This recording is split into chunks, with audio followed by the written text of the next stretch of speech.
7월부터 지금까지 저희는 요한계시록 말씀을 나누고 있습니다. 그리고 오늘 이제 마지막 본문을 접하게 되는 거죠. 여러분 어떠셨습니까? 요한계시록 말씀을 읽으시면서 묵상하시면서 어떤 생각이 드셨습니까? 이해가 되지 않는다? 어렵다? 아마 그런 생각들을 참 많이 가지실 것 같아요.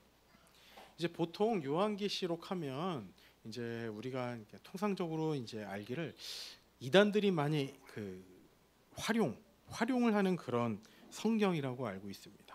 왜요? 이제 비유가 많이 나오죠. 환상이 많이 나오죠. 그런 것들 때문에 이 내용들을 자기 입맛에 맞춰서 그렇게 해석을 하기 때문에 이제 이단들이 참 많이 인용을 합니다. 그러다 보니 정말 안타까운 것이 이제 저희 입장에서는 아예 멀리하게 되는 거예요. 요한계시록은 조심해야 돼. 잘못 해석하면 안 돼. 그런 마음으로 이제 이 성경 자체를 멀리한다는 것이죠. 그런데 이 요한계시록 말씀을 잘 보면 그 안에 교회에 대하여 하나님의 영광에 대하여 정말로 아름다운 구절들, 아름다운 말씀들이 정말 많이 있는데 현실에 겁을 먹는 겁니다. 이제 내용 면에서도 그래요. 이제 고등학교 때 제 친구가 이런 이야기를 한 적이 있습니다. 뭐 저랑 신앙적인 이야기를 한 그게 아니라 자기는 교회 다니는 그런 그냥 한 이제 학생이었어요. 이제 고등학교 때 당시에 이제 무협 소설, 환타지 소설 이런 것들이 참 유행을 했었습니다. 이제 그러다 보니까 그 친구는 나는 이 환타지 소설보다 요한계시록 말씀이 훨씬 더 재밌어 이런 얘기를 하는 거예요. 지금 생각해 보면 이 친구가 진짜 요한계시록 말씀을 환타지 소설처럼 읽었다기보다는 뭐 호기 어린 이야기를 한 게 아닌가 싶습니다. 호기 부리는 거죠. 성경을 그렇게 뭐 열심히 읽었던 친구는 아닌 것 같고 뭐 용 나오고 뱀 나오고 뭐 이러니까 뭔가 있어 보이려고 교회는 다니고 하니까 나는 환타지 소설보다 요한계시록이 훨씬 더 재밌어 뭐 이런 얘기를 한 게 아닌가 싶어요. 자, 그렇다면 우리 한 가지 생각을 해봅시다. 요한계시록 말씀을 받아 적고 있는 요한이나 요한을 통해 각 교회의 모든 성도들에게 전해진 이 요한계시록 말씀을 접한 성도들, 그 성도들은 과연 요한계시록 말씀을 읽고서는 어떤 생각이 들었을까요? 그들이 요한계시록 말씀을 읽고서는 어떤 마음이 들었을까요? 고등학교에서 있었던 다른 에피소드 한 가지를 더 말씀을 드리도록 하겠습니다. 1학년 때였어요. 고등학교 1학년 때. 이제 당시에 이제 국어 선생님께서 내주신 과제가 무엇인가면은 관동별곡을 전부 다 외우는 거였습니다. 놀래는 분이 계시다면 관동별곡이 얼마나 긴지를 아시는 분인데 놀래질 않으시는 거 보니까 고등학교 때 공부를 많이 안 하셨을 수 있을 것 같아요. 양이 꽤 많아요. 양이 꽤 많은데 일주일 정도씩 이렇게 분량을 줘서 그걸 전부 다 외우게 한 겁니다. 이게 목사님이 이야기가 말이 되나 하는 분들이 계실까 봐 제가 나무위키에 한번 검색을 해봤어요. 이제 그러면서 이제 제일 아랫부분에 뭐 이런 내용이 써 있더라고요. 이제 좀 부록처럼 써진 내용에 이런 말이 써 있었습니다. 마지막 여담이라고 해서 이런 내용이 기록돼 있어요. 이제 양이 꽤 되지만 이제 나무위키에 적힌 얘기입니다. 양이 꽤 되지만 통째로 외우는 사람들도 있다. 오히려 1980년대까지만 해도 거의 외우는 게 당연한 분위기였다고. 아직 암송하는 노인들도 있고 40대 이상 중에서 암송 가능한 사람들이 꽤 된다. 시험에 너무 자주 나오기 때문에 통째로 외우는 것이 편했기 때문이다라고 나무위키에 여담으로 기록이 되어 있어요. 그런데 이게 말씀드린 것처럼 양이 엄청 많다 보니까 못 외우는 학생들이 태반이었습니다. 그럼 못 외우는 학생들은 당시에 앞으로 나와가지고 이제 허벅지와 엉덩이 사이를 맞는 거예요. 이제 저희 학교에는 아이스하키부가 있었는데 그러다 보니까 선생님들이 이제 아이스하키부에서 얻은 그 아이스하키 스틱을 가지고 잘라서 이제 테이프를 감아서 이렇게 매처럼 사용을 했습니다. 항상 그걸 들고 다녔어요. 칠판을 잡고 엎드리면 이제 하키 스틱으로 선생님이 5대를 때립니다. 근데 그럴 때 이렇게 외치라는 거예요. 한 대 탁 때리면 유, 관, 순, 누나, 만세를 외치라는 거예요. 좀 애국자 선생님이셨던 것 같아요. 그래서 이제 관동별곡을 모든 사람 나와서 이제 선생님은 이제 허벅지, 엉덩이와 허벅지 사이를 때립니다. 유, 관, 순, 누나, 만세 이렇게 이제 5대를 때리면서 이제 기합을 넣어야 했던 거죠. 자, 관동별곡의 내용이 무엇인가 하면 조선 시대의 정철이라는 사람이 이 관동에 부임을 해서 그 아름다운 절경에 대해 이야기를 한 그런 이제 시라고 하기에는 뭔 산문이에요. 산문, 글입니다.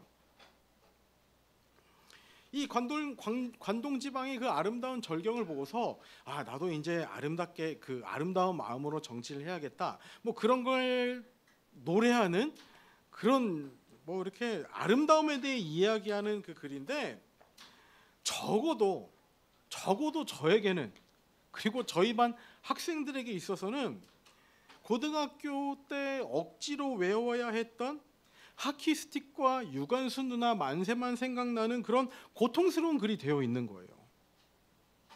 저자의 의도는 그 아름다움에 대해 노래하는 것이었지만 그거와는 별개로 학창 시절을 보내던 청소년들에게는 고통스러운 감상평만 남았던 거죠. 자, 요한계시록 말씀도 마찬가지입니다. 이야, 욕 나오네. 이야, 뱀이 나와. 와, 그렇게 집어삼켜. 와, 이렇게 싸워. 와, 흰말 나오고 검은 말 나오고 뭐 죽어가는 말 나오고 와, 이렇게 막 저주를 퍼붓고 심판하고 와, 정말 재미있는 환타지 소설이네. 요한계시록 말씀을 처음 접한 초대 교회의 성도들이 과연 이런 마음이었을까요? 자, 요한계시록 말씀을 처음 접한 당시의 성도들은 처음부터 끝까지 이 말씀을 읽어 나간 그 이후의 마음이 어떤 마음이었을까요? 오늘은 이 마음을 한번 헤아려 봤으면 좋겠습니다. 그리고 그 마음을 헤아리고 과연 오늘날의 우리에게는 어떤 말씀을 주실지도 함께 고민해 보는 시간이 되었으면 좋겠습니다. 자, 귀한 성도님들, 한 번 더 제가 정리해서 말씀드립니다. 과연 로마 제국의 칼날 아래에서 엄청난 핍박을 받던 성도들에게 이 요한계시록은 어떤 느낌의 책이었을까요? 확실히 알 수 있는 것은요, 어떤 환타지 소설 같은 그런 흥미로움이나 이 관동별곡이 주는 다른 감상평과 같은 그런 고통, 괴로움은 아니었을 거라는 거예요. 아마도 이 초대교회의 성도들은요, 이 요한계시록 말씀을 처음 접하고서는 생존 지침서가 되었을 겁니다.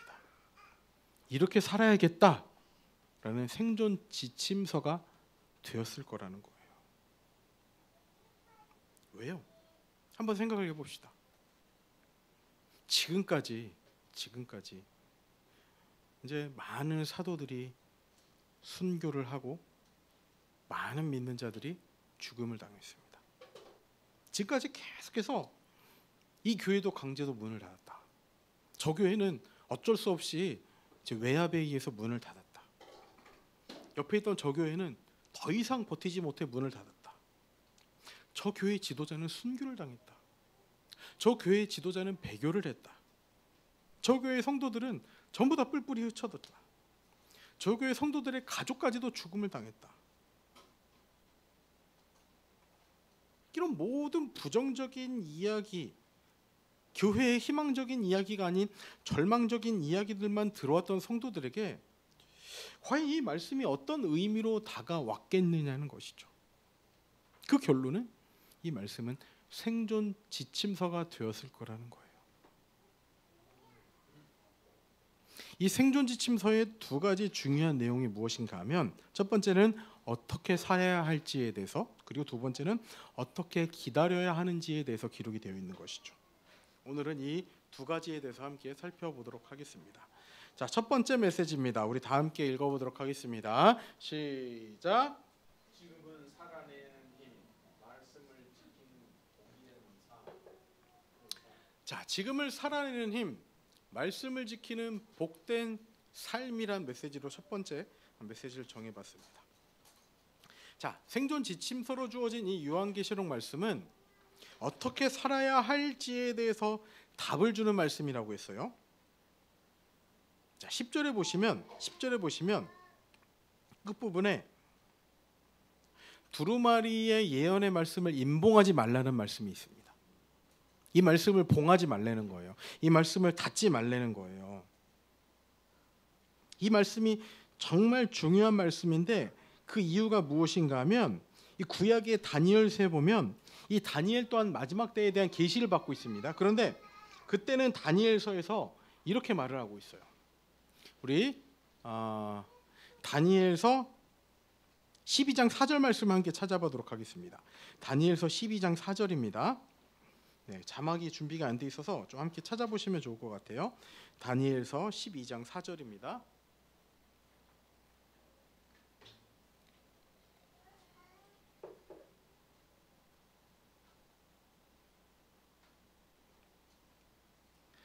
다니엘서 12장 4절 말씀 함께 읽어보도록 하겠습니다. 시작. 다니엘아, 마지막 때까지 이 말을 간수하고 이 글을 봉함하라. 많은 사람들이 빨리 왕래하며 지식이 더하더라. 자, 마지막 때까지 간수하고 봉해 놓으라는 거예요. 펼치지 말라는 거예요. 근데 지금 요한은 정반대의 명령을 받고 있는 겁니다. 절대 봉하지 말라는 거예요. 이 말인즉슨 10절 마지막 부분에 보시면 때가 가까웠다는 말씀이 기록되어 있는데 다니엘 때만 하더라도 이제 간수하고 봉해놓고 펼치지 말라는 말씀이 이제 요한계시록에 적혀진 이 요한의 때에는 이제 때가 가까웠기 때문에 임봉하지 말고 펼치라는 겁니다. 이 의미는요, 요한계시록 말씀은 먼 미래의 수수께끼 같은 그런 책이 아니라 당시 성도들에게 발등에 떨어진 불과 같은 가장 정확한 지침을 주고 있는 말씀이라는 거예요. 그들의 삶에 가르쳐주는 현실적인 지침이 이 요한계시록 말씀이었다라는 겁니다. 그럼 그 지침의 핵심이 무엇인가 하면 우리 7절 말씀 함께 읽어보도록 하겠습니다. 오늘 본문의 7절입니다. 다 같이 있습니다. 시작. 보라, 내가 속히 오리니 이 두루마리의 예언의 말씀을 지키는 자는 복이 있으리라 하더라. 함께 다시 한번 읽을게요. 시작. 보라,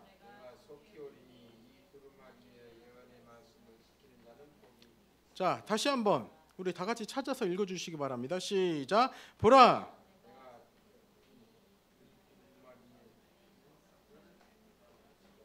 이 예언의 말씀을 지키는 자는 복이 있다라는 거예요. 이제는 때가 되어서 이 말씀을 이제 임봉하지 말고 펼쳐놓으라는데 그 가운데 이 두루마리의 말씀을 지키는 자는 복이 있다라고 말씀하는 겁니다.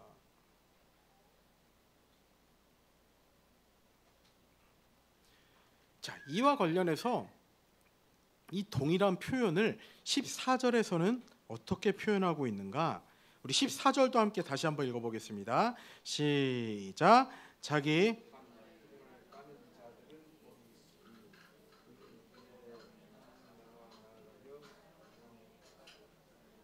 자, 말씀을 지키는 것에 대한 다른 표현이 무엇으로 기록되어 있는가 하면 자기 두루마리를 빠는 자들은 복이 있다라고 말씀하고 있는 거예요.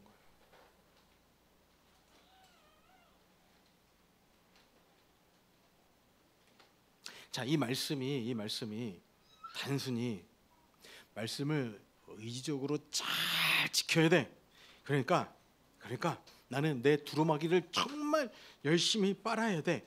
내 의지를 들여서 내가 열심을 다해서 아주 최선을 다해서 말씀을 지키기를 어떻게든 노력을 해야 한다는 것을 넘어서 더 큰 의미가 있는 말씀이에요. 그 근거가 어디 있는가 하면 요한계시록 7장 14절 말씀에 있습니다. 우리 노란 부분 말씀 같이 읽어볼게요. 노란 부분 시작. 어린 양의 피에 그 옷을 씻어 희게 하였느니라.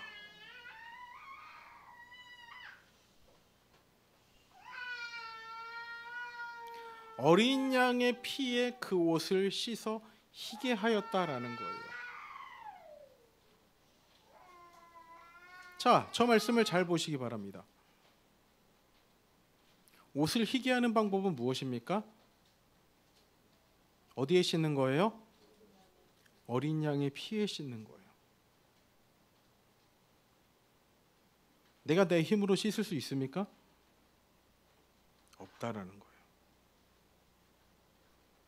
우리가 우리 힘으로 우리의 옷을 희게 하려고 해봤자 그것은 마치 관동별곡을 외우지 못하면 해가 가해지는 그런 징벌이 주어지는 것과 동일한 상황이라는 거예요. 내가 나의 옷을 깨끗하게 할 수 없습니다. 내가 나를 깨끗하게 할 수 없다라는 거예요. 이 말씀을 지킨다는 것은 어떤 두려움의 근거에서 내가 의무감을 가지고 내가 최선을 다해 노력을 해야 하지만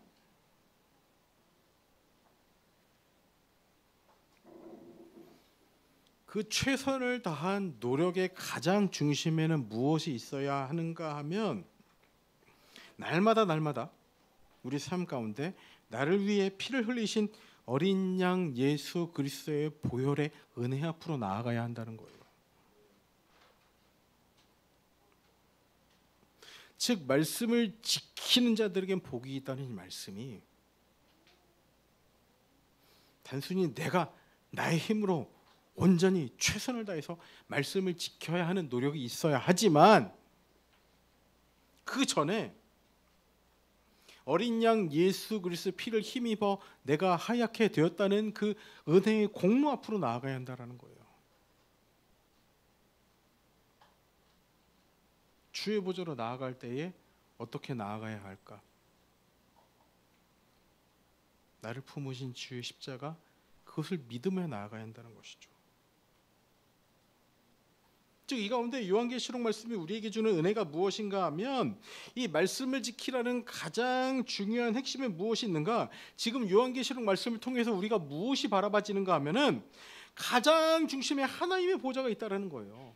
하나님의 보좌에 앉아 계신 이의 오른손에 그 두루마리가 놓여 있었고 그것을 이제 펼칠 자가 없는 가운데 이미 죽임을 당한 어린 양이 그것을 취했고 그것이 펼쳐짐으로 말미암아 지금의 모든 재앙과 심판이 임했던 것처럼 그 가운데는 하나님의 보좌가 있다는 거예요. 하늘의 보좌가 보이는 거예요. 하늘의 보좌가. 그 영광스러움 앞에 나아가면은 수많은 장로들이 수많은 청사가 모여서 그 보좌에 앉아 계신 이를 찬양하며 어린 양 예수 그리스도를 찬양하는 모습을 통해서 그 보좌로부터 말미암는 은혜가 흘러나가고 있는 것을 지금 보고 있다라는 거예요. 심판이라는 것이 멸망받을 자들에게는 두려움이지만 고통당하고 있는 자들에게는 쟤 좀 혼내줘 하는 부모님을 붙드는 어린아이와 같은 심정으로 하나님께 매달려 있는 우리의 모습이 바로 그 심판의 자리라는 거예요. 이 영광스러움이 보여야 된다는 거예요. 내가 말씀의 자리로 나아간다는 것은 그 어린 양 앞에 어린 양 예수 그리스도의 보혈로 말미암은 하나님의 보좌 앞으로 나아간다는 것을 의미한다는 겁니다. 당시 로마의 협박이 무엇이었습니까? 황제가 주님이다. 은혜를 주는 것은 황제다. 황제 앞에 무릎을 꿇어라. 평안을 가져다 주는 것은 황제의 은덕이다라는 그런 협박을 받고 있었던 겁니다. 지금도 온 세상이 주는 메시지가 이것 아닙니까? 그런 가운데 나는 오직 예수 그리스도의 피를 힘입어서 나아가겠다라고 고백을 드릴 수 있는 것이 우리의 진정한 마땅한 고백이 되어야 한다는 것이죠. 귀한 성도님들 7장 14절 말씀 잘 기억하시기 바랍니다. 어린 양의 피에 그 옷을 씻어 희게 할 수 있습니다. 아멘이십니까? 내가 나를 희게 할 수 없어요. 내가 내 힘으로 어떤 것도 깨끗게 할 수 없습니다. 이것이 말씀을 지키는 삶이라는 거예요. 말씀을 볼 때 그 예수 그리스도의 피 공로를 힘입어 우리가 나아갈 수 있다는 사실을 기억하라는 것이죠. 그래서 말씀을 지키는 삶이란 것이 내가 오늘도 이 말씀 지키면서 정말 살아야 돼? 라는 그런 부담감이나 고통스러움이 아니라 나를 살리신 예수 그리스도 앞에 납작 엎드리는 시간이 되어야 한다라는 겁니다. 나를 살릴 수 있는 길은 유일합니다. 다른 길 없습니다. 어린 양 예수 그리스도의 피에 씻는 방법밖에 없습니다. 아멘이십니까? 여러분의 삶 가운데 예수 그리스도의 보혈의 능력이 어느 정도 의미가 있습니까? 24시간을 보내면서 이 예수 그리스도의 피의 공로를 어느 정도 의지하며 어느 정도 바라보고 계십니까?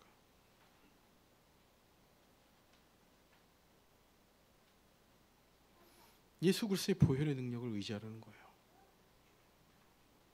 예수 그리스도의 보혈의 능력이 없이는 우리는 앞으로 나아갈 수도 더 나아질 수도 없다라는 겁니다. 여러분의 삶 가운데 이 예수 그리스도로 말미암는 은혜가 가득 차길 소망합니다. 나를 위해 십자가를 지신 그 예수 그리스도, 그 십자가가 선명히 보이는 우리 모든 성도님들의 삶이 되기를 소망합니다. 자, 두 번째입니다. 두 번째. 다 같이 읽어보겠습니다. 시작. 자, 두 번째 메시지예요. 첫 번째는 어떻게 살아야 하는가에 대한 답이었다면 두 번째는 어떻게 기다려야 하는가에 대한 답을 알려주고 있습니다. 그 대답이 고난을 이겨내는 힘, 소망으로 채우는 기다림이라는 거예요. 자, 요한계시록 말씀은요, 단순히 이제 어떻게 우리가 살아가야 하는가에 대한 지침만 주는 것이 아니라 가장 마지막에 가장 강력하게 우리가 왜 그 모든 것을 견디며 기다려야 하는가에 대한 이유를 알려주고 있다는 거예요. 그 이유가 20절 말씀입니다. 20절 다 같이 읽어볼게요. 20절 시작. 이것들을 증언하신 이가 이르시되 내가 진실로 속히 오리라. 우리 한 번 더 읽어볼게요. 시작. 이것들을 증언하신 이가 이르시되 내가 진실로 속히 오리라. 아멘. 주 예수여 오시옵소서. 내가 진실로 속히 오리라 말씀하신다는 거예요. 7절에도 보시면 보라 내가 속히 오리니 말씀하고 계시다는 거죠. 내가 속히 오리라. 자, 이 말씀이 이 약속이 이 고난의 시간을 통과하는 성도들에게, 그리고 오늘 여전히 인생의 긴 터널, 끝이 없는 터널을 지나가고 있는 듯한 우리에게 어떤 의미가 될까요? 저는 세상에는 두 가지 기다림이 있다라고 생각이 듭니다. 첫 번째는요, 고통의 기다림이에요. 고통의 기다림.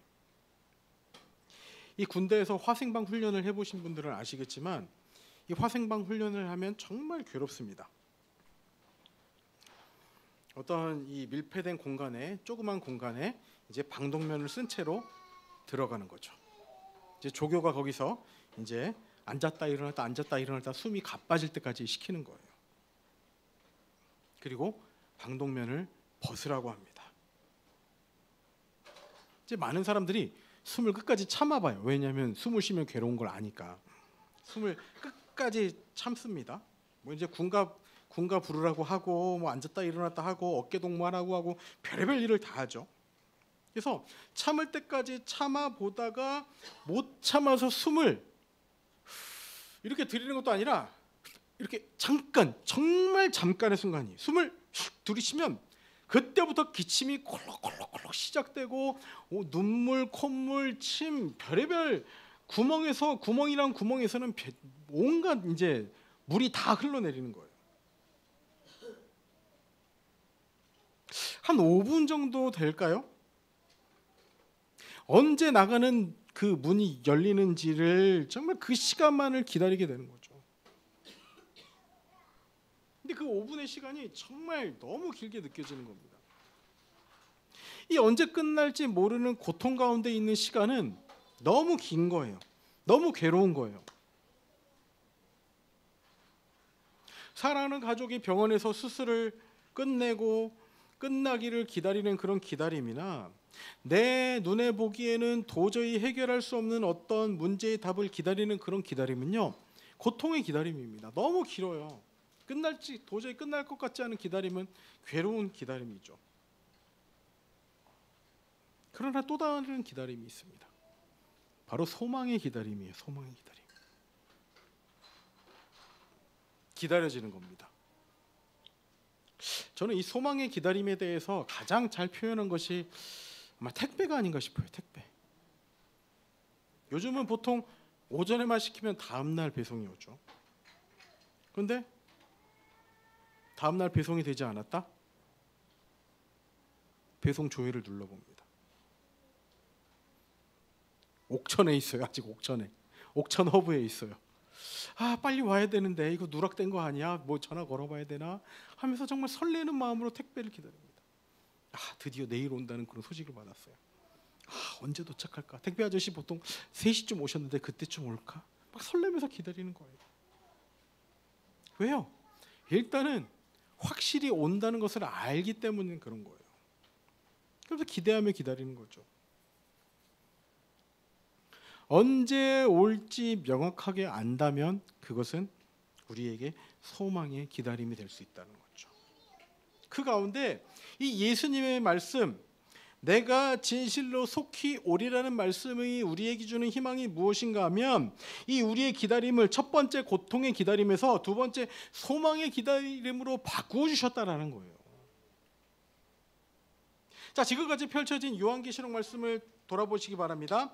하나님의 보좌를 중심으로 해서 심판과 그 심판을 통한 공의가 펼쳐지는 장면을 보여주시고서는 가장 마지막에 주신 말씀이 무엇인가 하면 내가 올게라는 거예요.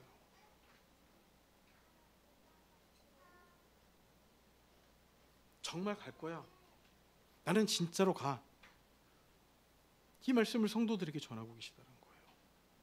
그냥 보좌를 보여주시고 끝이 나셔도 되는데, 이 보좌를 보여주시고는 심판이 있다라고 말씀하시고 끝을 내도 되는데, 그 가운데 마지막에 주는 말씀이 무엇인가 하면 내가 진실로 속히 오리라라는 거예요. 내가 진실로 속히 오리라.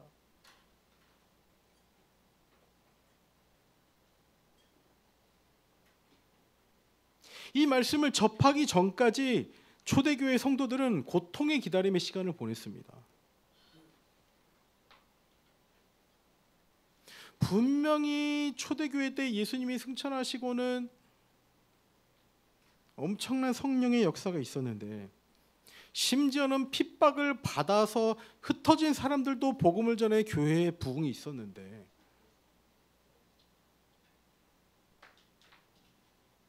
몇십 년의 시간이 지난 지금 이 교회도 문이 닫고 저 교회도 문을 닫고, 12 사도들은 한 명씩 순교를 당하고,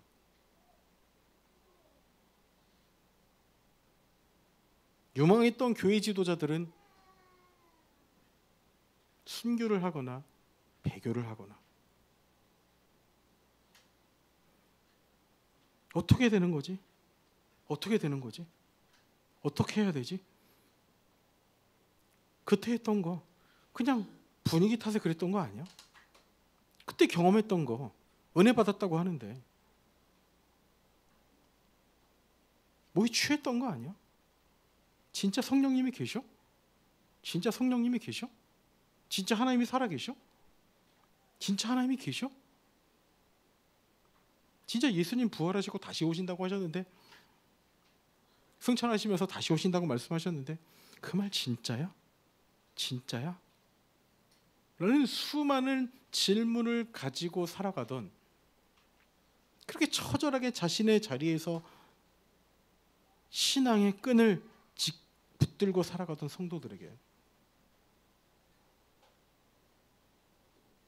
요한계시록 처음부터 끝까지 읽어가면서 마지막에 내가 진실로 속히 오리라는 이 말씀이 어떤 의미였을 것 같습니까?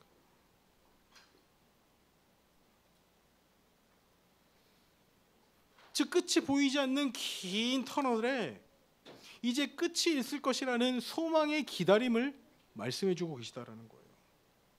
우리의 기다림이 헛된 것이 아니구나라는 그런 소망을 주신다는 것이죠. 오늘날 우리의 삶도 마찬가지입니다. 질병의 고통 속에서, 경제적인 어려움 속에서, 관계의 아픔 속에서 우리는 기다리는 거예요. 기다리는 거예요. 이 기다림이 너무 길고 고통스러워서 모든 것을 포기하고 싶을 때 주님은 우리에게 말씀하신다는 겁니다. 내가 진실로 속히 오리라. 아멘이십니까? 조금만 더 견뎌라. 조금만 더 기다려라. 너의 기다림은 결코 헛되지 않다라고 우리에게 말씀하고 계시다라는 거예요. 이 약속은 우리의 고난을요, 무의미한 고통에서 의미 있는 인내로 바꿔주신다라는 거예요. 우리의 기다림을 불안, 초조, 고통의 두려움에서 설레는 기대, 소망의 기다림으로 바꿔주신다라는 겁니다. 확실히 온다는 것을 알 때 우리에게 소망이 있습니다. 확실히 온다는 것을 알 때 우리에게는 기대가 있는 거예요. 확실히 온다는 것을 깨달을 때 우리에게는 오늘의 아픔을 견뎌낼 힘이 있다는 겁니다. 확실히 온다는 것을 알 때 내일의 영광을 바라보며 나아갈 수 있는 거예요. 이제 말씀을 마무리하도록 하겠습니다. 자, 요한계시록 말씀을 처음 접했던 성도들의 그 마음을 헤아려 봤습니다. 그리고 그들이 이 마지막 말씀을 읽었을 때까지의 그 심정 또한 함께 생각해 봤어요.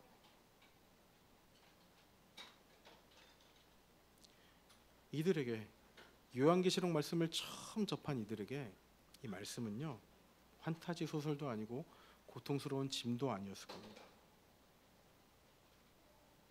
그 핵심 메시지는 어린 양 예수 그리스도의 피를 힘입어 오늘을 살아내라라는 생존 지침서였던 거예요.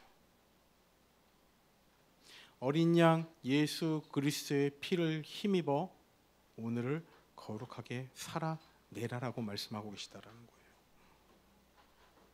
아울러 내가 반드시 속히 가겠다.